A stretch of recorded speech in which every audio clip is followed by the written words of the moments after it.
চিংড়ি মাছ, পেঁয়াজ, আগে তেল দিলাম, তারপরে পেঁয়াজ দিলাম, চিংড়ি মাছ দিলাম, এই যে টমেটো, ঝিঙ্গা, আলু দিয়ে এই যে তরকারি, একটু লঙ্কা গুঁড়ো দিলাম, আর এই যে হলুদ দিলাম। এবারে এইটা কষতে থাকবো কন্টিনিউ। এইটা কষে কষে কষে কষে হয়ে এলে একটু সর্ষে বাটা দেব। তাই ঝিঙ্গা, আলু, চিংড়ি মাছ দিয়ে তরকারি কারা করেছেন জানি না। সাথী পাহাড়ি ব্লগ, সাথী পাহাড়ি রান্নাঘর, সাথী পাহাড়ি সকাল থেকে সন্ধ্যে অবধি যা করে তাই তুলে ধরে। তাই দেখতে থাকুন বন্ধুরা। এই যে রান্নাটা তাড়াতাড়ি বসিয়ে দিয়েছি, আমি তো কাজে যাব।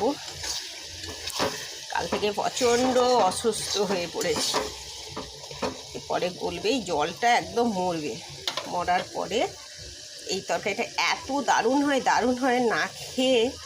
না খেলে মানে বুঝতেই পারবেন না। তরকারিটা খুব সুন্দর হয়। এটা আমার আঁশটের করা, কাল বৃহস্পতিবার, এই জন্য কালো করা।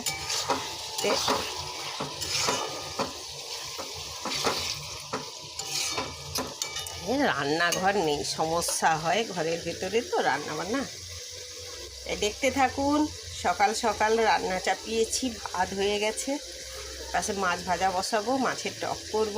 বাঙালির খাদ্য মানে, আর কাঁথির উপরে মানুষ খাওয়া মানে একটু টকটা বেশিরভাগ হয়। তাই দেখতে থাকুন সারাদিনের প্রোগ্রাম। এই যে তরকারিটা হয়ে গেল, দেখো, দেখলে কত সুন্দর হয়ে গেল। এই যে তরকারিটা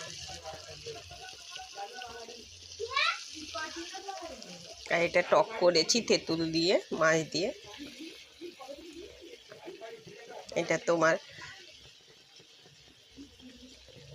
কুমড়ো সব রকম দিয়ে মাছের টক, আর এটা ঝিঙ্গা, আলু, টমেটো সব সর্ষে বাটা দিয়ে, চিংড়ি মাছ দিয়ে, লাল চিংড়ি না, নোনা চিংড়ি, সেই নোনা চিংড়ি দিয়ে।